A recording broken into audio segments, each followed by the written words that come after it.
Welcome, Laura Camacho, to the Empathy Edge podcast to talk about empathy and executive presence and what the C-suite is looking for to advance people in their organization. I'm so excited to have this conversation with you.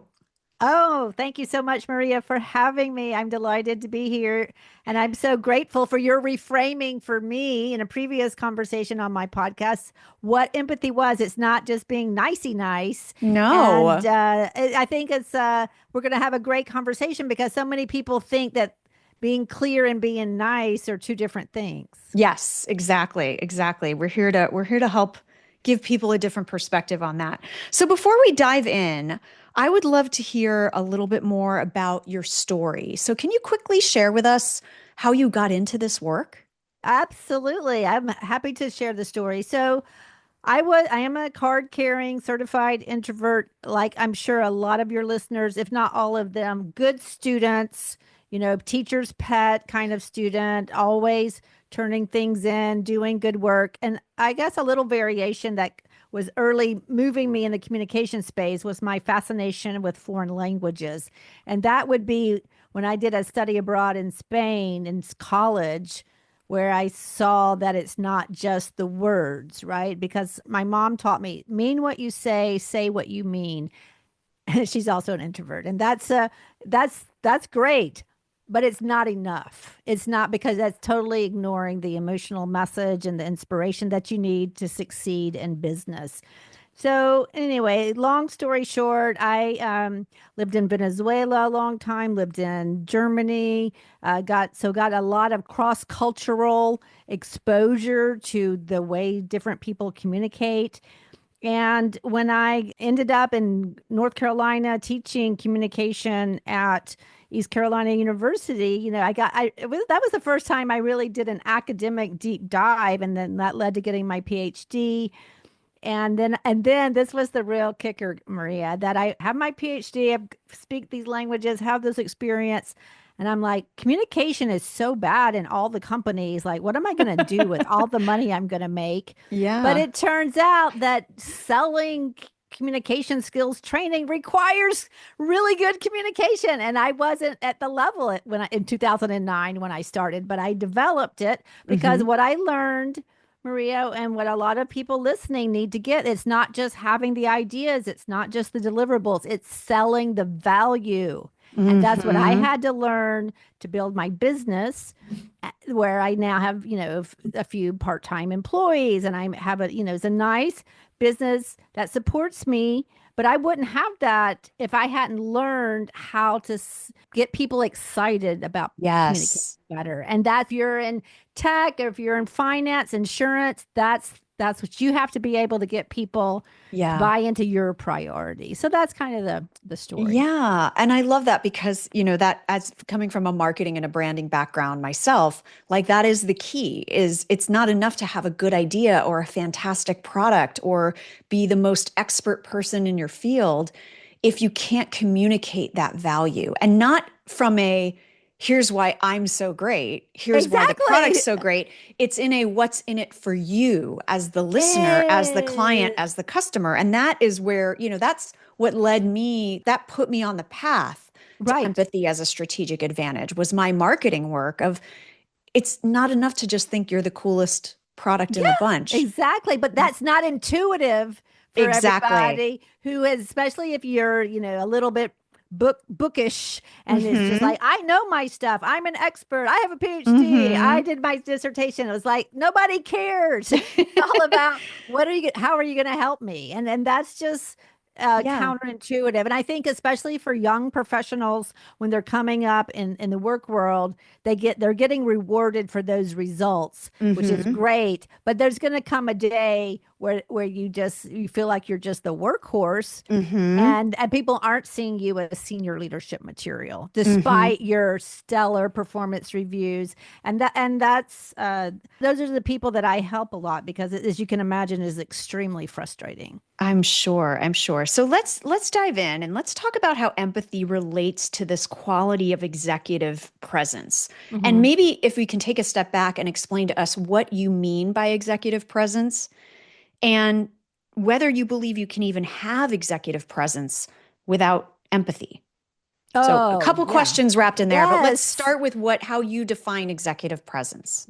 Right. Well, it is this quality, right? And the way I see it, it's a balance between competence and confidence and warmth. That connection, you could say, if we could stick to three words: connection and competence and confidence. So you need all of those. And absolutely, you cannot have executive presence without empathy. And here are the two traps that people fall into when they're trying to, access that C-suite or influence them or just present themselves in general. It's either they're just so warm and friendly and they bring brownies and they're so nice and so agreeable and everybody loves them, but they are not seen as senior leadership because they're doers. Like, oh, Laura's great to work with. She has the best cappuccino brownies. Oh, I love her. Senior leadership. Oh, no, no, no, no, no. And Mhm. then there's the other extreme that you're just like results. Especially if you're an introvert, you don't speak up as much, and so people think that you don't really have anything to say, or you're just, again, a doer, a quiet doer, or maybe you speak up and you're just so, your presentation is so direct and logical and fact Mhm. driven that it's Mhm. either too much information or too Mhm. cold, and people are just not attracted to that. Or So, it's not persuasive because people don't see themselves in the story. And that's why what exactly. I'm hearing you say, and correct me if I'm wrong, there's also it's not quite just the niceness versus the results oriented, but also the storyteller versus the data driver, and having like Yes. the combination of those two things come together, where you're not just thinking with your head, you're thinking with your heart as well, so that you can Ex- connect with someone, even if it's Exactly. B2B or B2C, it doesn't really matter. It does not, because you're Yeah. dealing with people and Hmm. it doesn't matter. And it's just hard for so many of us. I think in general, we put things into categories and labels, and we think of things as being binary, Hmm. and the ratings and all the data. We're all data driven, but at the end of the day, everybody is overloaded with data, right? And at the Hmm. end of the day, the decisions, I don't care. You take the most data driven engineer, uh, technical person, they are still driven by emotion. And you know that Absolutely. as a mark. They may not admit it, they may not Yeah. even see it, but Well, I it's mean, that's why behavioral economics exists, because we don't do exactly. things for the reasons that we think we do things. Yeah. Exactly, Yeah. exactly. And so your executive presence, let me just go circle back to that definition. The purpose of it is for other people to have confidence in you. It's not, you have to have confidence in yourself, but the purpose of that presence where you can state your point of view, where you can sell your ideas, is that's going to succeed to the degree that you inspire confidence in yourself from the C-suite or the stakeholders or the board of directors, whoever the everybody's got somebody to report to, Hmm. Hmm. and they need to have confidence in you. And your executive presence is your tool Hmm. to inspire that confidence. So that's a great segue to the third part of that question I started with, which was, can you have executive presence without empathy? Absolutely not. You will be robotic. You will not connect. You will not care about people. I mean, you may actually care about them. Let me clarify there. A lot of times, see the mistake I've seen in many of my clients, and I can just see it right off the bat. They're so concise, and we introverts tend to economize on words. And so it seems like, oh, she just answered my email with two words and didn't ask how I was doing. So Laura must not really care about me. And we don't even consciously think that. Hmm. It's not resonating the message that's just fact Hmm. driven. And so we make that mistake with Hmm. without the presence, without the Hmm. empathy to know that Hmm. even though I have a short answer, I also want to say, I hope you're having a good day, or look Exactly. forward to seeing you. Like with that personal connection, it is indispensable. You cannot have executive presence without empathy, Well, and 100%. I think that's about being able to take the pause. We talk a lot on this show about taking the pause, taking the beat, and Yeah. recognizing that it's not just about relaying information and then running out of the room. It's also Right. about making the connection, whether it's a physical room or it's, you're shooting off the email without thinking Right. about how the email is going to be received. And Exactly. it's interesting because I think there are a lot of people who are very economical in how they speak and how they Hmm. relay information. And I actually really admire those people because I tend to ramble. So I really Okay. admire people that can just Yes. concisely sum up what I've said in 15 sentences into one sentence. Like I Right. love that.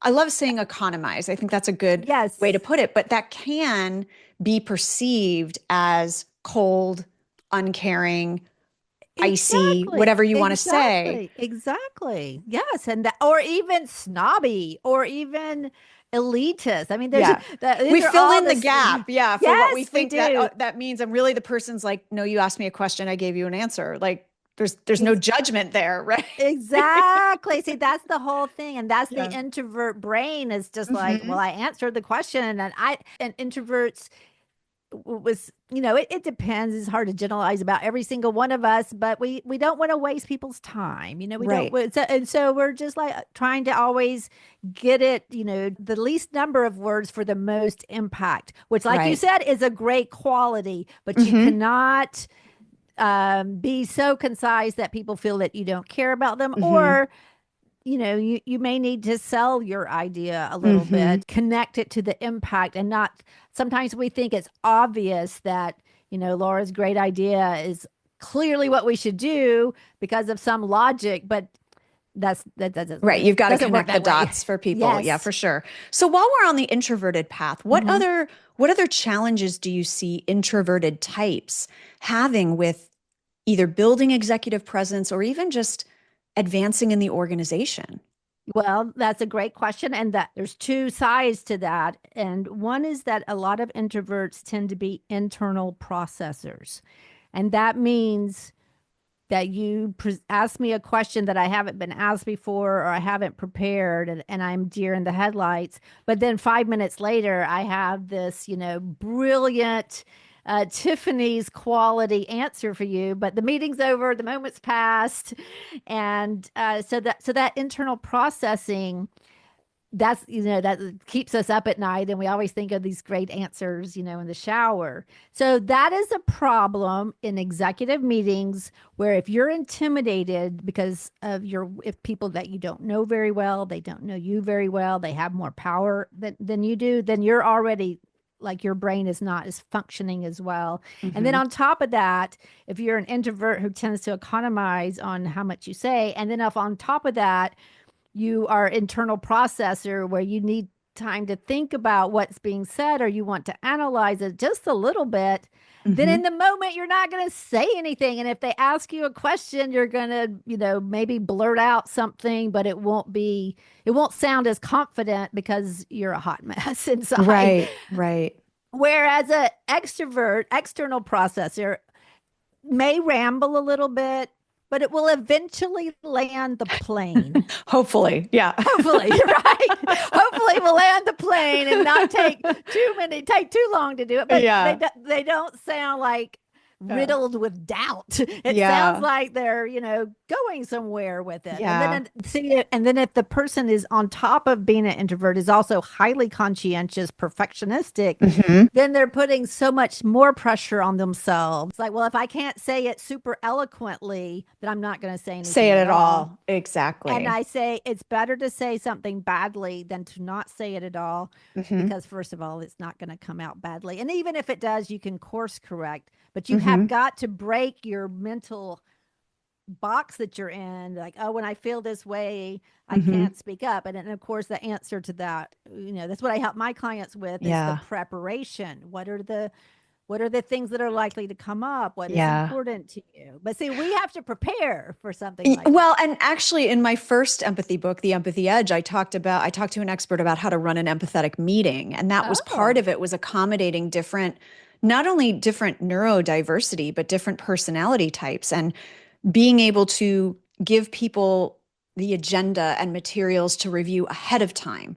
So that if you Yes, do have yes, introverts, you do have people that need to marinate on things for a bit, yes, they can show up fully in the meeting and you can actually get the benefit of their brain power in the meeting exactly. versus just the loudest people in the meeting, people like me Yeah. will take up airspace. Meanwhile, these other folks have great ideas that we didn't even consider Hmm. because they didn't get an advance notice of how to Right, contribute to the meeting. And so I always joke that if we actually ran meetings in the effective way that you should run meetings, which is about having a clear goal, having right, an agenda, sending things ahead of time, and then, post meeting, sending the follow up, right. recapping the summary, we probably would have less meetings because that's Yes, actually a lot of work, right? it is. And maybe that's the It is. key to less meetings is make them better, Make prepare them for them. better. Yes. People like you're talking about.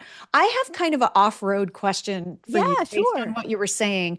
Have you ever worked with an executive team that was over-indexed on extrovert or introvert to the point that it was actually impacting their performance and they didn't realize why until they worked with you and Well, discovered that? oh, that is such a good question. Yeah, it happens a lot with leaders. We tend to gravitate towards people like ourselves, right? Because we feel more comfortable and it's just more natural and it's just easier. And so, yes, Hmm. more outspoken people will tend to uh, hire people like them and vice Hmm. versa. So, yeah, the problem is with a team performance is like you said, you're not getting everybody's ideas. You're Hmm. and then not only that, like a person on your team who doesn't normally speak up, well, it won't take long where they will never speak up because they just feel like it's not worth it. Oh, Maria's there, so she's going to take over. So Hmm. I'm just going to check out, and Hmm. it can lead to demoralization, and it Hmm. can lead to poor performance Right. and And bad missed opportunities. yeah, missed I mean, really, opportunities. that's what Yes, we're talking about here is what could that person contribute if we were more inclusive of their personality type and management style. And I kind of have a follow-on question to that, mhm, which is how do you help, how can we collectively, or even like extroverted leaders, mhm. help mentor or include introverts? What are some tactics or strategies that you have to help those people step into their executive presence? Oh, I love that question. And it is so beautiful. I'm always so touched when an extrovert leader asks me that because a lot of times they're thinking, oh, Laura's not speaking up because she doesn't have anything to say or she doesn't care. That Mm-hmm. so there's all these judgments that are Mm-hmm. kind of logical. And so when an extrovert asks me, I just love it. And one of the main things is well, to recognize it, to ask them. If you ask them a question and if you say, hey, Laura, we're going to talk about executive presence in this meeting, and I really want your top thoughts on that. And if you just mention that in an email Mm-hmm. or passing in the bathroom, whatever, like Mm-hmm. that helps. Another thing that helps is to like if this is more, I don't know how you would apply this to virtual meetings, but back in the olden days, when you were all in the same room, The you before could, times. Yeah. yes, you could have everybody go to the whiteboard and Mm-hmm. just write an idea, or you could Mm-hmm. make it so everybody has to contribute one idea or one Mm-hmm. poke a hole in this.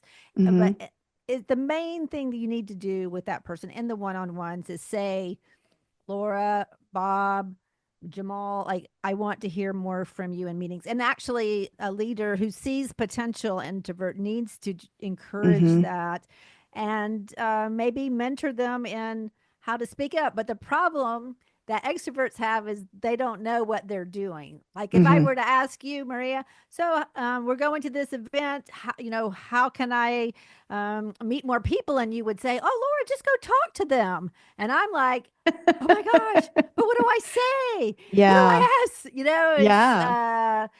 and so anyway, it's Mm-hmm. the people who want to learn, they Yeah. they learn how to learn. But if you're a leader with Mm-hmm. introverts on your team or Mm-hmm. extroverts on your team, you need to notice Mm-hmm. that. You need to notice and leverage and work with them so that you're getting the Mm-hmm. best that everybody has to offer. Right. So in terms of tips, what I hear you saying is ask them. Hmm. And maybe that means even in the meeting, being able to do more of a round robin of giving Yes, everyone a yes, chance to speak in the meeting, or giving them a heads up before the meeting to say, hey, yes, we're going to talk about this, and I'd love for you to be prepared to share some thoughts.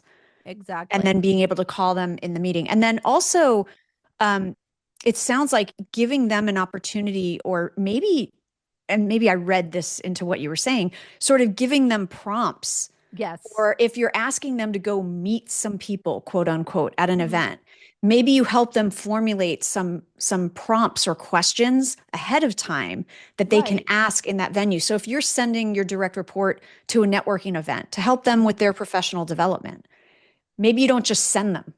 Maybe you're like, right. how are you kind of strategizing how you're going to approach this event? Maybe let's think of some icebreaker questions you could Yes. ask if you go. And so maybe as an extrovert, you can help them do that rather than just sort of like you said, just go talk to people. Right, exactly. And I bet if we were to drill down like what Mhm. you do at a networking event, you probably have one or two questions like, what brings you to this meeting, or what Exactly. are you excited about these days? But you don't think about it because it's just not No. something. When I get nervous and extroverts get nervous, let's just be Yes, yes, honest, they do. Yes, it's they do. very it's an easy tactic to get the pressure off yourself, which also feeds into empathy, is Hmm. to your point earlier, ask questions. Yes, People love to yes, talk about themselves. So yes, if yes, I'm they feeling do. uncomfortable, and I've gone to networking events where I know no one. So what I Yes. do is I kind of step in near a group and I start asking questions of the other people. And it might be 20 minutes before they ask me about me. Right, But that's right. That's okay okay. because It is. the impression they have of me is that I'm a good listener. And also, I am just curious. I'm a naturally curious person. So that is going to create that connection with someone Yes. because they're like, oh, there's something about Laura. She's a really good listener. Well, it's because you didn't ask me anything about me. But, Right.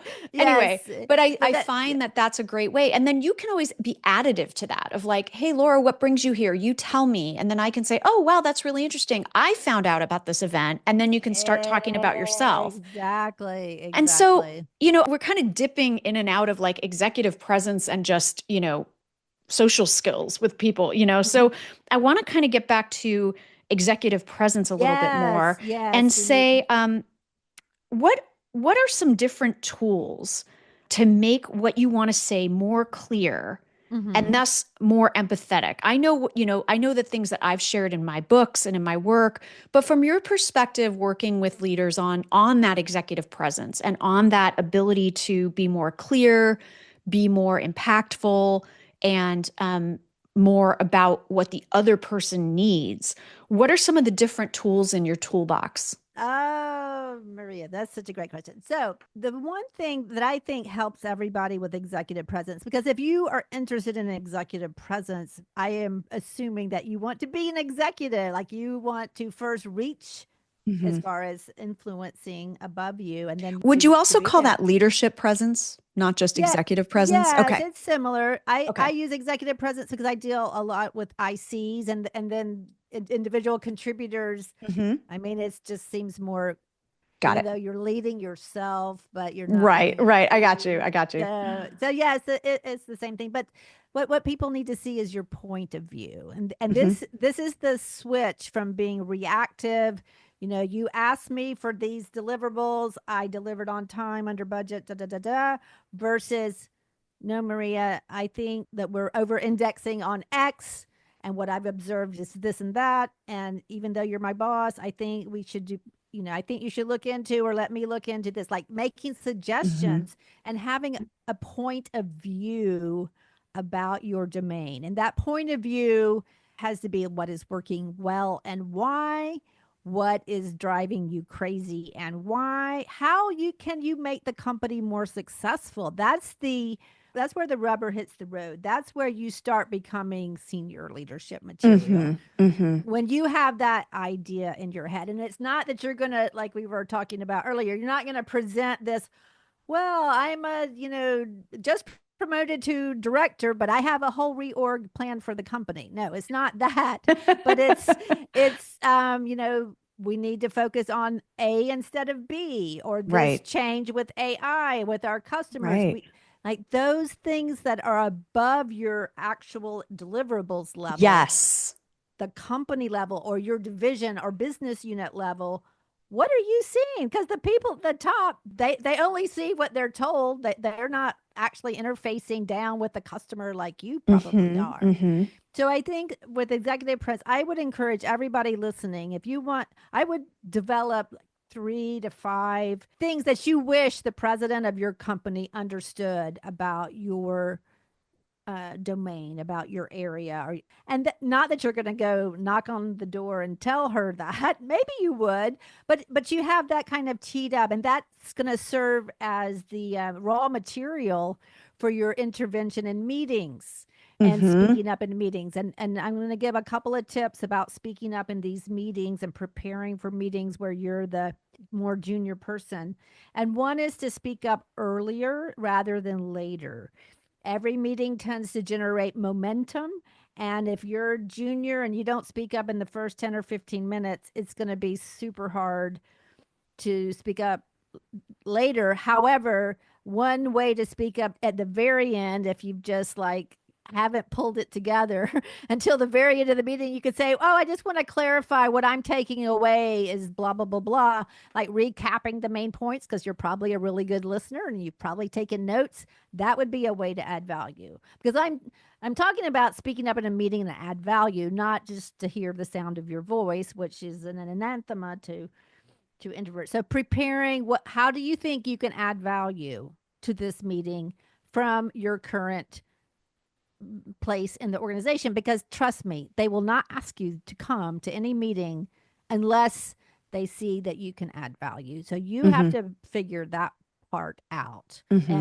And you want to, keep it to the one thing you need that I see is this, or this thing is important because, or I these 3 trends, like one thing or 3 things, number them, keep it, very nicely organized, and that will sound very executive presency. Yeah. those are I those are love those that. are the things. Yeah. So Yeah. preparing, speaking Mm-hmm. up early, Mm-hmm. speaking up in structure with Mm-hmm. structure. Mm-hmm. And I think your point, we need to stress your point about where the empathy comes in is that it's not all about you. It's about what is going to benefit the business. And that is Exactly. about understanding what someone else cares about. So when you're speaking to Exactly. senior leaders and you're speaking to, or people you're trying to influence, how can you speak in a language that's not just about, I want this thing because I want it? Right. Versus if That's we do this thing, we said our goal was to increase revenue or increase customer retention or increase, our satisfaction scores. And I believe that if we do this thing, here's that how that is going to be impacted. exactly. And another Yeah. another research, because introverts love to do research. We love to analyze things, but everybody should be doing this. If you are going to be in a meeting with people you don't know, Hmm. research them. Like what is Yeah. important to them? Find, read their bio on LinkedIn, on the company intranet. If they Hmm. have an executive assistant, maybe you talk to them. Maybe you ask your boss, "Hey, what do you know about Maria Ross? I hear she's Right. a real That's what good tyrant." that's what good salespeople do all the time is they Yes. is they learn who's going to be in the room and they learn as much about those people as they possibly can before they go in the room.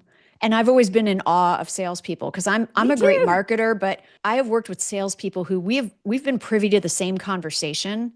And Mhm. then we leave and I'm like, this is what I heard. And they're like, oh no, it was this and this and this, and they're scared of this. And that person actually reports to someone else. They're not the decision maker. And I'm like, how did you get all Oh, that from that wow. meeting? Yeah, So yeah, it's definitely yeah. a skill when you have a good salesperson that Yes.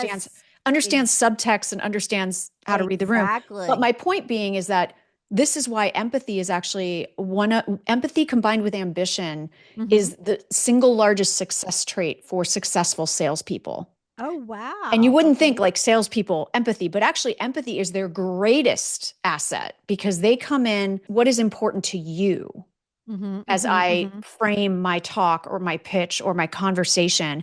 And I'm going to ask questions to find out what's important to you. And I'm going to adapt on the fly based on what Right. I'm getting back from you.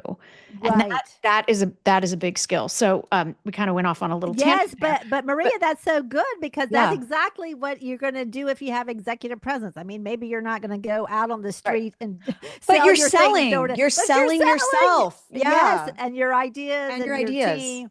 Exactly. So I love it. that was so on point. I I love it love it. too. Yeah. So the last question I want to ask is when the C-suite is looking to promote someone Hmm. internally, what qualities do they see that indicate strong empathy from the leaders and the executives that you've worked with? One of the What are things what that are what are those indicators for them? I know what they are for me as like an mhm. empathy advocate and researcher, but from their viewpoint, how do Yes, one they of gauge empathy? How do they gauge that executive presence? Okay, so one of the things they would look at is, have there been any complaints about you? Because, if you can have a problem with one person on your team or another stakeholder, and it can not be your fault, and it can, there can be damage there that you need to take care of. So that would be kind of the baseline, like make sure that nobody's complaining about you because the senior leaders they have filtered information about you. They don't have direct information. Hmm. So do people even know who you are? Do the peers of your boss know who you are? Have they heard your name? Because Hmm. that's also going to be an indicator of your empathy. And if they've heard, just what the vibe is, or what people are going to sum up your whole body of work in a couple of sentences. Hmm. And but in that's going to include some reference either overtly or in or implicitly, or are you easy to work with? And Hmm. I think that would be kind of an executive filter for empathy, as do people like Hmm. working with you, because they certainly don't want to bring trouble Hmm. up. That kind, you can be super good at what you do, but if people don't like working with you, or there have Right. been complaints, or nobody knows you, Yeah. those are going to all be red flags. There's that quote from Daniel Goleman, and I'm totally going to butcher it here, but it's something around if you don't have empathy and emotional regulation, no matter how smart you are, you're never going to get very far. Correct. Well, So you're I'm totally you're butchering the quote, well, but the yeah, paraphrase to is paraphrase absolutely it, yes. is on point. Exactly. Yeah. And the thing is you can be like inside of yourself, like wish everybody the best and love everybody, but if they don't feel it, Mm-hmm. then it doesn't matter. So Mm-hmm. it's Mm-hmm. not just feeling that you care about people. They have to feel that you care about them. And Yeah. that takes a little bit more effort, Mm-hmm. investigation. Right. Um, well, at the end of I the day, it's more work. I did see a study, it's probably a little bit outdated now, but it was when I was researching the first empathy book that talked about your your managers will perceive you as a higher performer if your team sees you as empathetic. Does that make sense? It's kind of like Oh, skipping a wow. level. Yeah, Like they yeah, actually look yeah. at how your team talks about you. Mm-hmm, And mm-hmm. if your team thinks you're a very empathetic leader, you are actually rated as a higher performer by the people that rate your performance, That's which I awesome. find so Yes, interesting. yes, Yeah. that is interesting. Yeah, because they're looking at it. Well, the team likes you, likes to Right. work with you, and that's maybe it's Right. if we maybe there's also studies that when the your team likes your leader, that they Hmm. perform better. I would think that Yeah, makes I mean, I'm kind of sure it's all sense. linked together, but Yes, yeah, yes, exactly. Because they're probably more engaged, they're more motivated, yes. they have higher productivity, less absenteeism, all the things, right? So, Yes, but that's an interesting play on perception there for sure. I'm yeah, writing yeah. that down. Yes. Well, and I think because there are some leaders, and I've worked for them, who think that they can hide what they're doing to their team Yes, from yes. their superiors. Right. And they can treat their team like crap, but as long as they look like the shining golden child to the person they report to, Mm-hmm, mm-hmm. that Oh they're going yeah. to be seen as amazing. And that the data doesn't bear that out.